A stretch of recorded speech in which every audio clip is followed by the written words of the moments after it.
It is a story wrapped in myth and legend.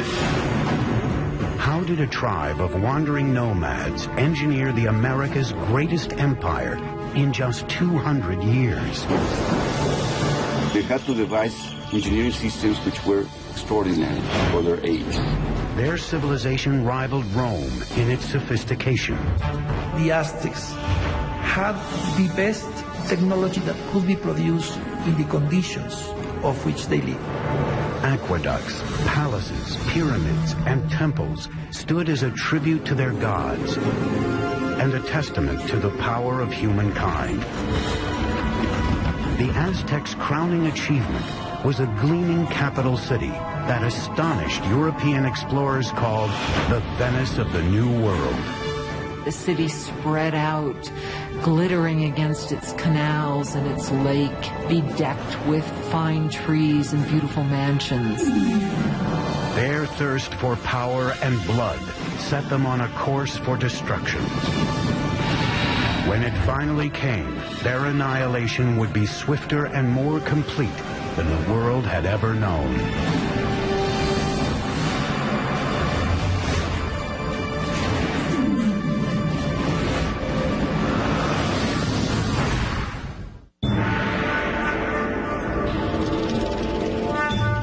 In 1325 AD, central Mexico, near modern-day Mexico City.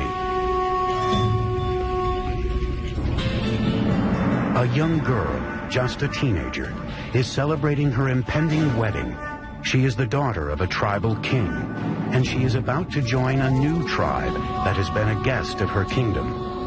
That tribe is now known as the Aztecs.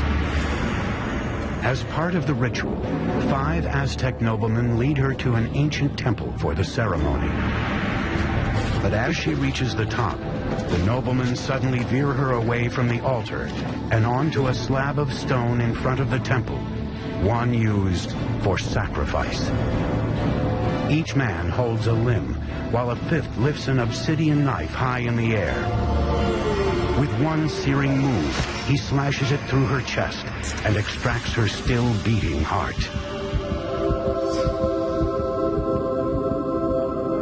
That evening, the king is invited to a ceremony to celebrate the marriage. Instead, he finds a priest performing a dance, wearing the still glistening skin of his daughter. As part of the ritual, the Aztecs had flayed her to honor the god of fertility. He saw this and was absolutely horrified at what he saw, his dear daughter. And so he and his forces immediately chased the Aztecs into the lake and onto this island where they sought refuge. The marshy island was an unwelcoming place. Yet it was from here that the Aztecs would beat the odds against them and forge the most powerful empire of the Americas.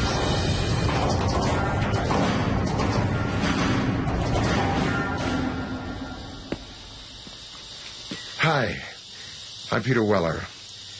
When I think of the Aztecs, I think of an elegant people with beautiful skin and flamboyant headdresses of many colors, and I think of floating cities and a terrific song by Neil Young about Montezuma and Cortés. But I also think of knives, of obsidian glass ripping into chest cavities and hands, pulling out bleeding hearts and holding them high. Most of the Aztec sacrifices were performed in a temple atop a stone pyramid like this one. The Aztecs felt that without these offerings, the sun would literally cease to rise and the universe would die. Now, Aztec history is a fusion of fact and myth. But what we do know is that this murder, as horrific as it was, not only marked the beginning of the Aztec Empire, it also marked the location from where it would rise. The island the Aztecs were banished to after their disastrous sacrifice of the princess was in Lake Texcoco, the largest of 5 interconnected lakes covering a valley about 40 by 70 miles.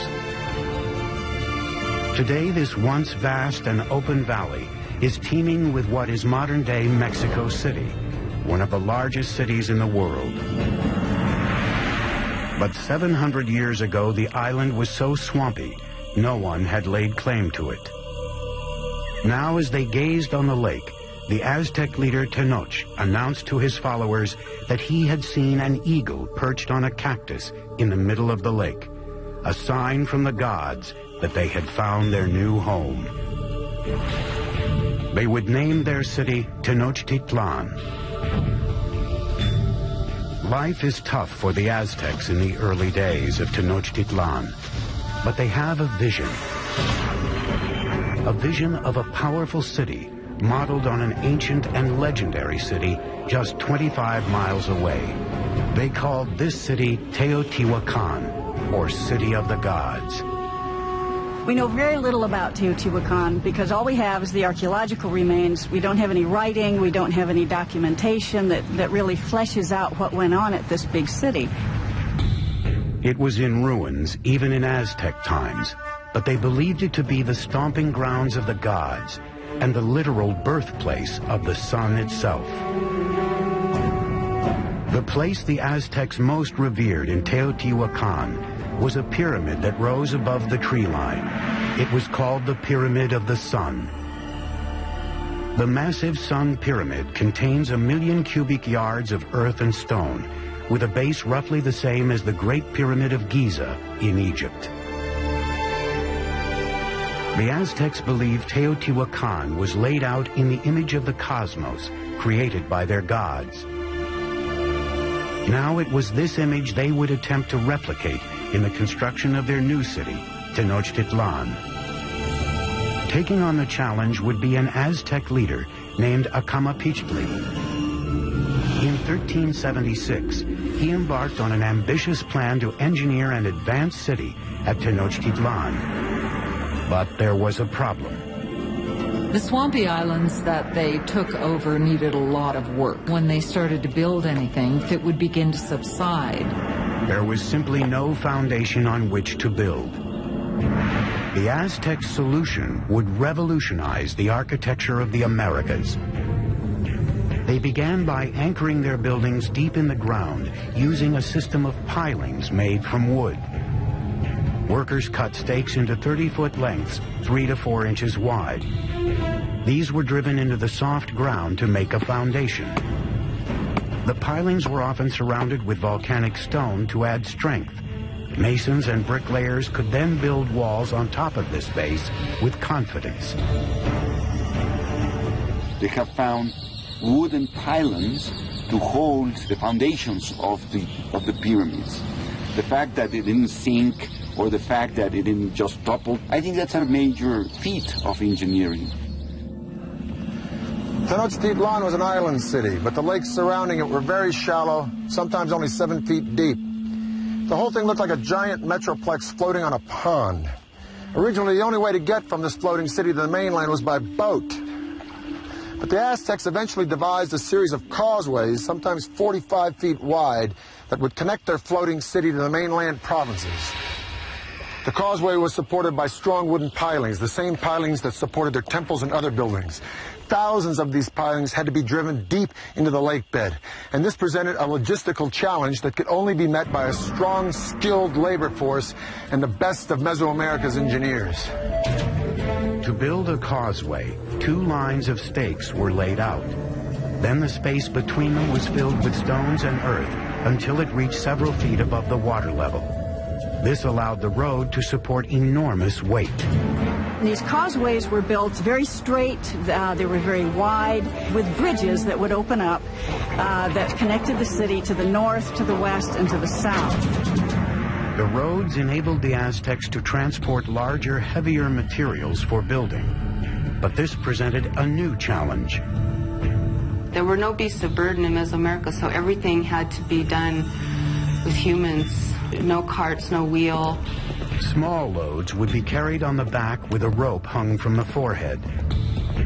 Large items like stone blocks or sculptures for a temple would be dragged by huge numbers of men pulling ropes, possibly using logs as rollers.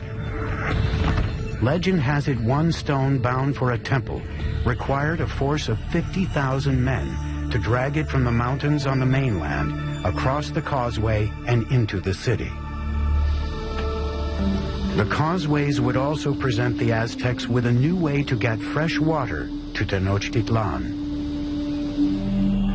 In the past, the Aztecs had transported water in canoes from the shore. But a huge boom in the city's population meant they needed a higher-tech solution to keep up with demand. They wanted to use water from the springs on the mainland, and so they wanted to build an aqueduct.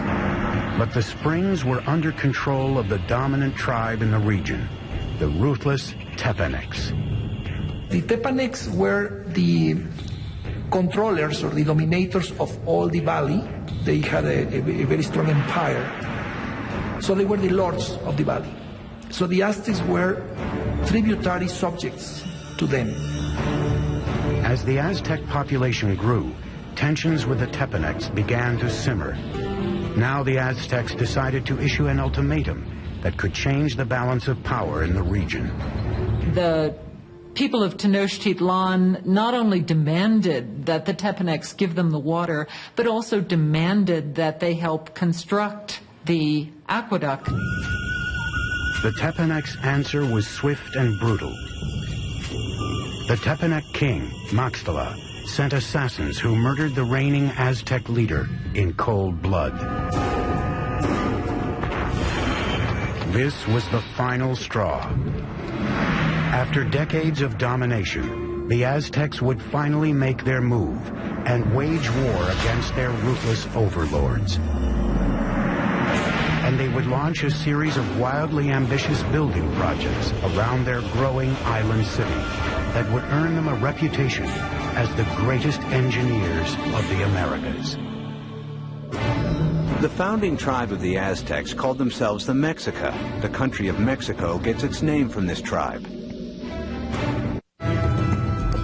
It is 1428, and the Aztecs have declared war on their overlords, a tribe called the Tepanecs. But to defeat the Tepanecs, they would need a little help from their neighbors. The Aztecs approached the nearby city-state of Texcoco. There, a decisive leader was on the rise. His name was Ēxcān, and his domineering leadership would be instrumental in forging the Aztec Empire. With Ēxcān at their side, the Aztec underdogs would go for the jugular. They launched an all-out attack on the Tepanec capital.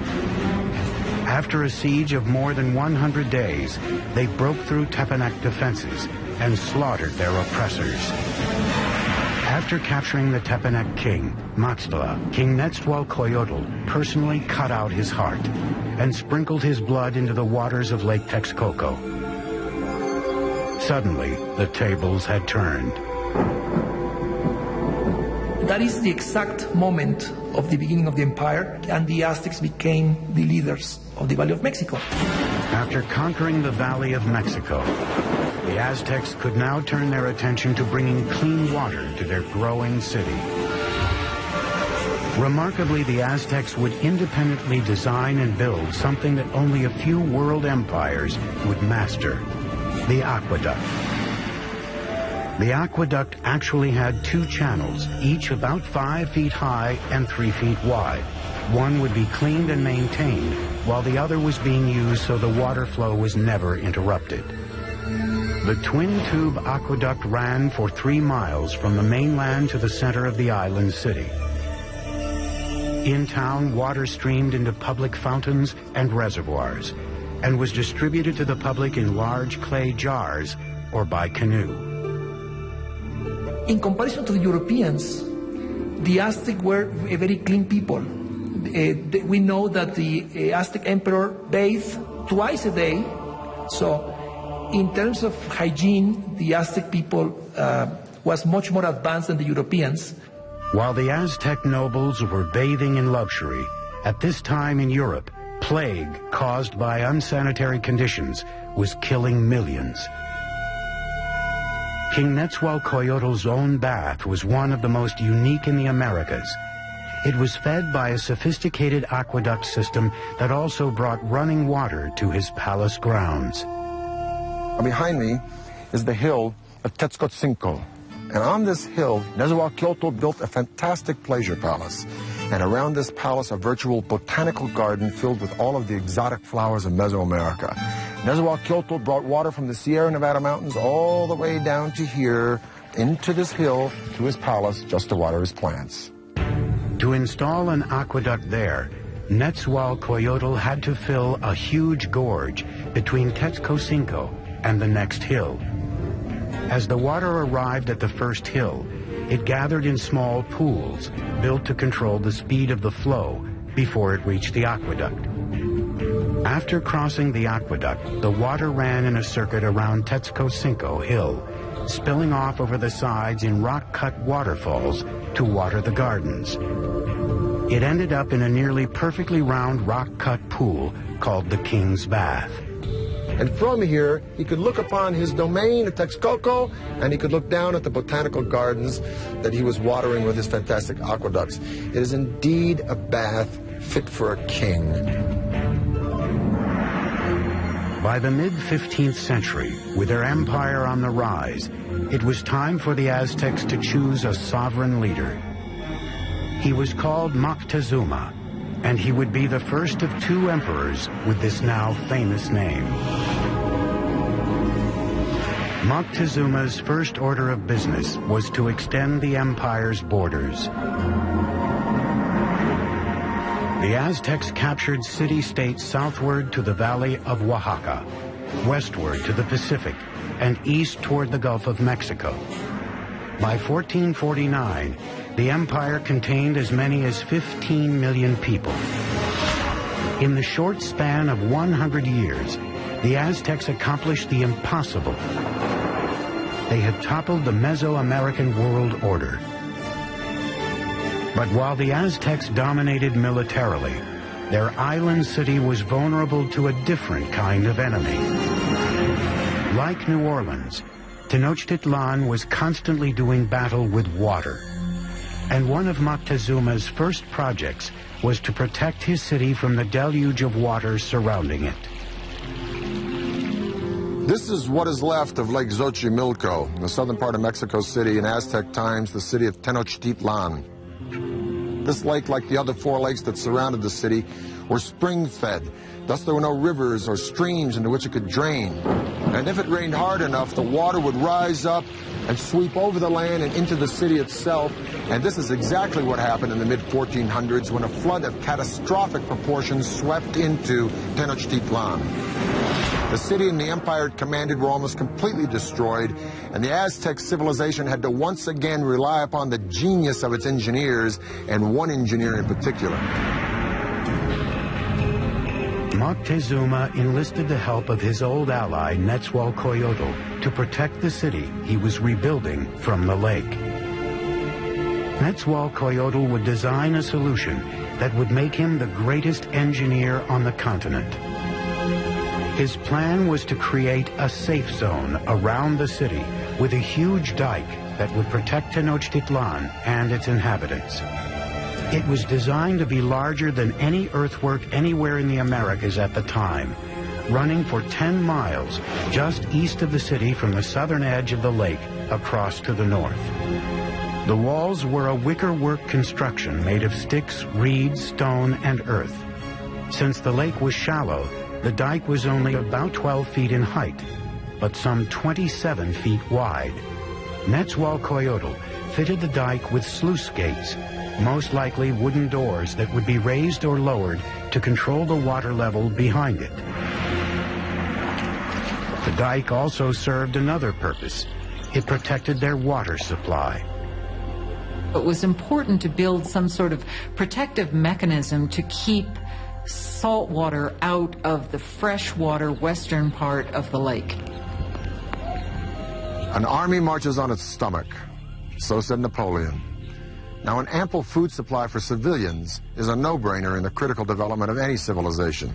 But the Aztecs perfected a unique method, not only to provide a substantial food supply for its civilian populace, but to fuel the military expansion of its empire. This revolutionary engineering was called chinampas, a system that allowed them to literally create new land to farm and to live on. if you're going to have a city of any size, you have to provide room for them. And so what they did was build up these chinampas in the lake bed. Basically, a chinampa is an artificial island built in the lake. They look like narrow football fields, about 300 feet long by about 30 feet wide. A chinampa was built by weaving a web of sticks floating in the water and piling reeds on top of them. Mud was then scraped from the lake bottom and piled atop the reeds to form the chinampa. It took 4 to 6 men 8 days to build the average chinampa. They were connected to the city by massive navigational canals that would take thousands of men months to build. A chinampa like this one could produce up to 7 crops a year, whereas a farm on the mainland could yield 1, maybe 2, maybe 3 at the most. As a crop was ready to harvest on a chinampa, seedlings from another would be sprouting out of mud that would be spread on a boat adjacent to the chinampa. Then when the seedlings were ready, they'd be transported to the chinampa, and this cycle would be repeated over and over and over again on hundreds and then thousands of chinampas. Now, it was this technology that transformed Tenochtitlan from just another tribal town in the 14th century to a dominant and thriving city-state. With their city's infrastructure in place and vast lands under their control, the Aztecs would push the boundaries of their empire further than ever before. They'd create a far-flung network of roads, Aztec superhighways. But as the empire grew, so too did their practice of human sacrifice. Soon, rivers of blood would be flowing through the streets of Tenochtitlan. The average life expectancy of an Aztec citizen was 37 years. Today, Tenochtitlan, the capital of the Aztec Empire, is gone, buried under modern-day Mexico City. But 700 years ago, it was a shining capital on the rise, built by advanced engineers and led by larger-than-life emperors.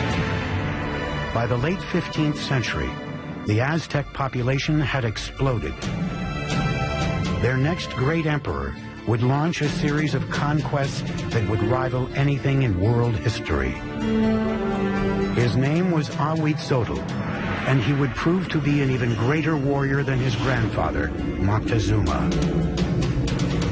By 1502, Ēxcān had conquered territory from Mexico's Pacific coast and pushed the empire as far south as Guatemala. His reign was kind of like a golden age. He was a king that opened up transport routes to the coastal areas and to lowland areas where the Aztecs got their greatest luxuries, these shimmering tropical feathers, the gold, the precious stones that the nobles and rulers wore as symbols of their station in life. To transport riches to the heart of the empire, the Aztecs constructed a network of superhighways throughout central Mexico. Relay runners were stationed every few miles to create a sort of ancient Federal Express. Messages or goods could be sent 200 miles from the Gulf Coast to Tenochtitlan in just 24 hours, faster than the postal service today. With the empire at its height, the Aztecs under Ēxcān embarked on their greatest construction project, a massive pyramid at the very center of Tenochtitlan, the symbol of their absolute power. It was called the Templo Mayor, or Great Temple. The base of the pyramid was 240 feet deep by 300 feet wide and rose to a height of 15 stories. There were at least 117 steps in 2 staircases climbing 200 feet, leading to twin temples to honor the gods of rain and war. The temple was rebuilt on the same location 7 times, beginning in 1325 with the city's founding. As the empire grew, so did the pyramid. Each stage was simply built right on top of the stage before. The Templo Mayor was built mainly with a stone called tezontle, that is volcanic stone. It's a very lightweight stone. that would prevent the sinking of the temple. For floors and walls, the Aztecs applied a lime plaster, which was a form of concrete. Some examples found today remain as hard as modern concrete, even after 500 years. Aztec workers labored for decades to complete their monument to the gods. The temple remained buried until 1978, when power company workers digging a trench accidentally uncovered a huge carved stone and discovered the temple ruins next to it. The disc, 11 feet in diameter, weighs 8 tons and depicts the dismembered body of the goddess Coyolxauhqui. Coyolxauhqui was the moon goddess, but her brother murdered her because she became pregnant in a very shameful way. Now, the Aztecs weren't prudes by any means. Matter of fact, nobles had many wives and concubines, but amongst the commoners, particularly women, adultery was a no-no and severely punished, often by death. So according to legend, the moon goddess's brother cut her head off, and after he decapitated her, he shoved her body down a hill. The Aztecs reenacted this killing literally and frequently in festivals throughout their calendar year. They would decapitate their victims at the top of a pyramid like this and then push the carcasses down the steps to the great stone at the bottom. For the Romans, their most precious treasure was gold. For the Egyptians, it was the afterlife. For the Aztecs, it was human blood. They felt a sense of reciprocity with the gods. So they needed to give a thanksgiving to the gods, giving the most precious thing they had, that was human blood. The Aztecs called it precious water, and they believed that if the gods didn't receive it in massive quantities, the world would end in apocalypse. It was common practice to adorn the walls of the insides of the temples with fresh human blood. And the smell must have been appalling. To dedicate his expansion of the Great Temple, Emperor Ēxcān held a mass sacrifice. The heads of victims were displayed prominently on skull racks around the temple. According to some chronicles, they say that there were sacrificed 20,000 people.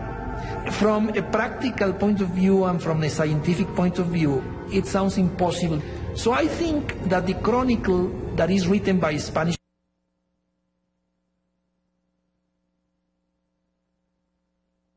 sources is basically telling us that to their eyes they were many. As Ēxcān's reign continued, the bloodletting skyrocketed.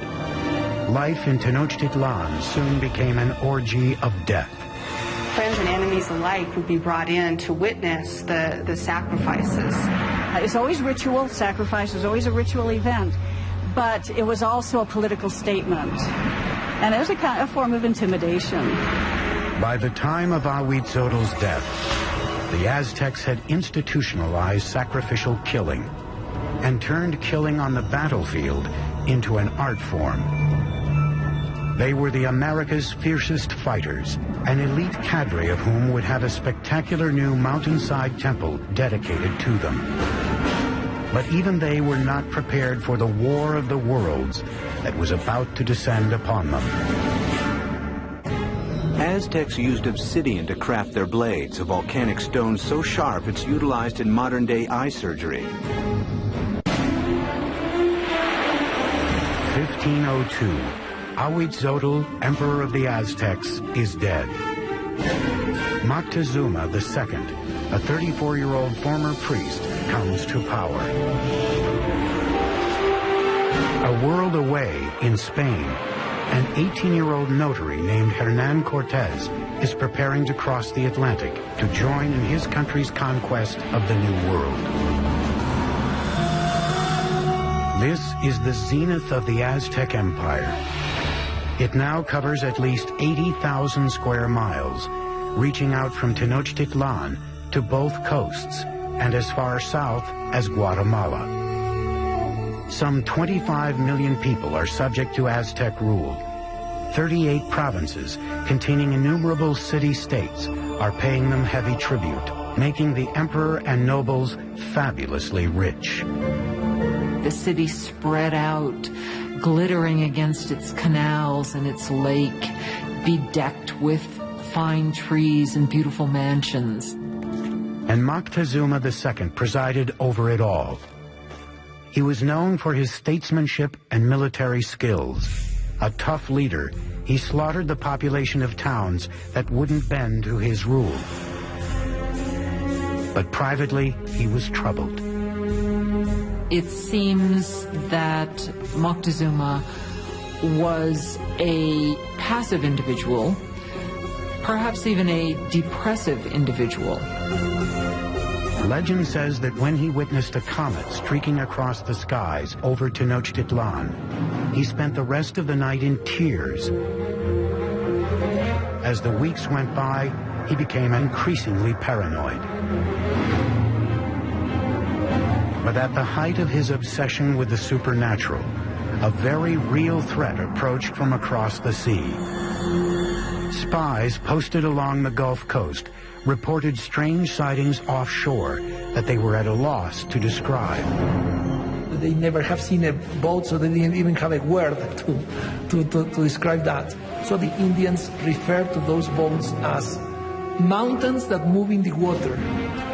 In 1519, after sailing from Cuba, Cortés landed with 11 of these floating mountains and 500 men on the Gulf of Mexico, 200 miles southeast of Tenochtitlan.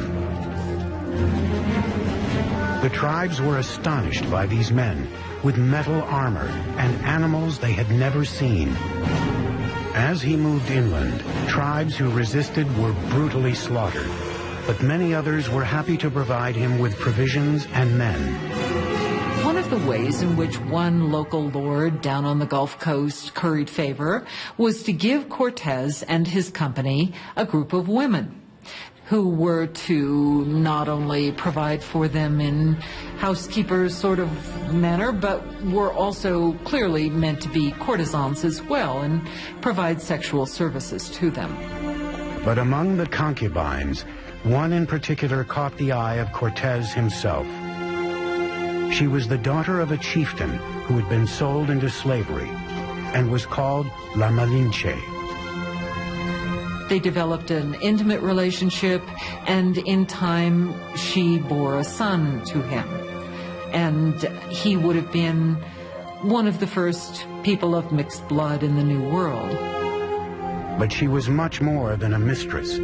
She became an interpreter for Cortés, and her role expanded to advisor and intermediary between him and the Aztecs. Not only was she his translator, but she could also tell him about things that were being said that he was not intended to hear or understand. Moctezuma's network of relay runners kept him apprised of the Spaniards' movements. It was clear they were headed for his city. As he advanced toward Tenochtitlan through the summer of 1519, Cortés amassed an army of thousands. Moctezuma's army of warriors numbered in the hundreds of thousands. They wore animal costumes on the battlefield to intimidate their opponents. Part of it was spectacle. You had just incredible costumes that the different warriors would wear. The most important warriors were knights, dressed as jaguars and eagles. The Aztec knights were initiated into their orders at sacred ceremonies at special temples like this one. This is the cave temple at Malinalco, one of 6 temples on this remote mountainside, a few hours south of Mexico City. It was finished by Moctezuma II around 1502, shortly after his coronation. Now, over in Europe, Michelangelo was pounding out the David for the Republic of Florence. But while Michelangelo was carving the David, the Aztecs were here carving this temple right out of the side of this mountain. And it is the only temple in the entire Western Hemisphere built in this manner. At the bottom of the stairs of Cuauhtli are the sculptures of 2 jaguars. On each side of the door, there are the remnants of 2 warriors. Now, the door itself represents the open mouth of a giant serpent. You can literally see its tongue coming out of the room. The Aztecs believed that this was the entrance to the womb of the earth. Now, the privileged warriors would come here, go into the room with sculptures of eagles, have their noses pierced, and offer blood and sacrifice to Huitzilopochtli, the god of war. But this would be by no means the last time these Aztec warriors would spill their blood. The first meeting between Cortés and Moctezuma would be peaceful, but the conquistador knew a huge and bloody clash between the old world and the new would soon take place. And the annihilation that ensued would become one of the most frightening events in the history of the Americas. Cocoa beans were so valuable a commodity to the Aztecs, they were even used as a currency. It is the fall of 1519. Spanish conquistador Hernán Cortés has finally reached the gleaming Aztec capital he has heard so much about, Tenochtitlan. When the Spaniards first saw Tenochtitlan, they thought they were in some kind of an enchanted vision. They thought they'd entered some kind of a dream. A massive force of native warriors allied against the Aztecs accompanies him as he advances on the main causeway into the city. The meeting of Cortés and Montezuma on a causeway approaching Tenochtitlan had to be one of the most remarkable events in world history. It's really a meeting of two different worlds. And Cortés offered his hand, but the minute he started to do that, to actually touch Montezuma, the noble attendants around Montezuma pushed Cortés away and said, no, no, no, that's a total indignity. Nobody touches Montezuma, the great lord of the land. The meeting of the two worlds was peaceful, but fraught with tension. Moctezuma by this time had become increasingly impulsive and prone to bouts of hysteria. So the encounter was an encounter of sensing the forces, no, in each side. But the Aztecs had a diplomacy and a warfare system that was somewhat naive in comparison to the very tricky and sly system of the Europeans. Moctezuma invited the Spaniards to stay in one of his palaces. It would prove to be a catastrophic mistake. As the Spaniards entered the city, they were so awed they thought they were dreaming. At the heart of the city stood the emperor's colossal palace. The palace of Moctezuma II was a massive complex spread across 6 acres near the Great Temple. One of the Spaniards noted that every day at Moctezuma's palace, 600 nobles gathered, and they would hear the word of their emperor.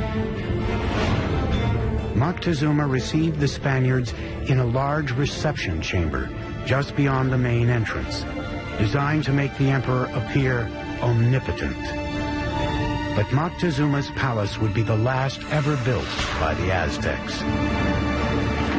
Not a week into their visit, the Spaniards went for the jugular, kidnapping Moctezuma. It was an audacious move, but it paid off.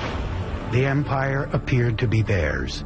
Even though Moctezuma was still the official leader of the city, he was really, for some time, nothing more than a mouthpiece for Cortés. For 6 months, tensions within the walls of Tenochtitlan slowly simmered. Then, in the spring of 1520, it all came to a head. One morning, Spanish soldiers interrupted a sacred sacrifice and slaughtered those taking part. The move sparked an uprising. For the Aztecs, the Spaniards had committed an unspeakable sacrilege. The city became engulfed in chaos as the Aztecs marched on Moctezuma's palace. Moctezuma gets up on the top of the palace and tries to talk to the people and calm them down, and by now they're just not having any of it. Moctezuma had become nothing more than the Spaniards' puppet, a betrayal so great in the eyes of his people, they pummeled him with rocks and arrows. Shortly after, Moctezuma's lifeless body was tossed from the palace walls. Whether he died at Spanish hands or from injuries inflicted by his own people may never be known. And the Spaniards at that point decided this would be probably a good time to leave the city. On the night of June 30th, 1520, the Spaniards attempted to escape under cover of darkness. But they can't separate themselves from the plunder that they've gotten so far, so they're weighted down with all of the things that they want to take with them. They were easy targets for the Aztec warriors, who caught them on the causeway. Bodies quickly piled up in the water. 400 Spaniards were killed, along with several thousand of their Indian allies. That escape has come to be called the Noche Triste, the sad night. Cortés and a few others managed to escape with their lives. The Spaniards would now destroy the shining city of Tenochtitlan for good. He would begin by severing the lifeblood of the city, the aqueduct. As hundreds of thousands of people within the city's walls were without water, Cortés created a blockade around Tenochtitlan to cut off all outside supplies of food. So the idea of this blockade was to try to make surrender the city by hunger. And the Aztecs had a tremendous resistance, so they couldn't be defeated easily. And what they decided to do is to mount an attack both by land and by sea. For centuries, the lake around Tenochtitlan was a barrier against invaders. But Cortés would find a way around that. He had thousands of his Indian allies carry ships in pieces up thousands of feet over the mountains to be assembled and launched into the lake. May 1521. Cortés unleashes his massive army in a final decisive attack on Tenochtitlan. 600 Spaniards, including 100 cavalrymen and upwards of 50,000 of their Indian allies, clash with the Aztec defenders of the city on its grand causeways. Brutal fighting continued for months. Day by day, Cortés razed the city block by block. He and his Indian allies were merciless in their systematic slaughter of the population. It was an extremely hard-fought battle, especially in the city precincts. The Aztecs made a last stand at the great temple in Tlatelolco. Warriors lined the steep steps to rain down arrows and rocks on their enemy. But it was hopeless. On August 13th, the final Aztec leader, Cuauhtémoc, was captured and surrendered to Cortés. And that was just the beginning. 20 million would die of disease brought by the Spaniards. By the end of the 16th century, we estimate that the native population had been reduced by about 90%. Modern-day Mexico City has been built atop the rubble of the once majestic city of Tenochtitlan. The Spaniards leveled it during the construction of their own colonial capital, even using stones from the great temple to build their cathedral still standing next to the temple ruins. The Aztec Empire had vanished, and with it, a legacy of astonishing engineering achievements.